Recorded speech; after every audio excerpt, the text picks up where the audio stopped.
If you look at the hype and aim of Gen AI and how it is marketed, it aims at replacing the knowledge workers and creative people.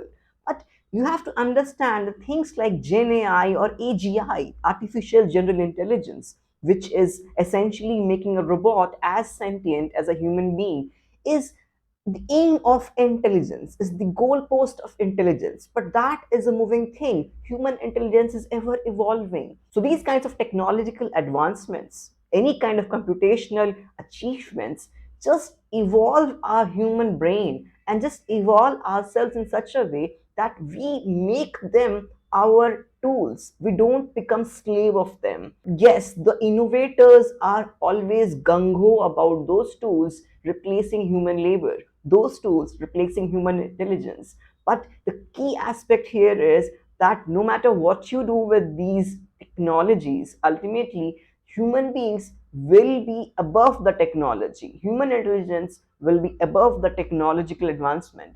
And if you are someone new in this field of data science, or maybe just tech industry, or you are a creative person, you're just struggling to understand that what could happen to you if things like OpenAI start generating video, audio, images with the help of audio and text prompts. Don't fear.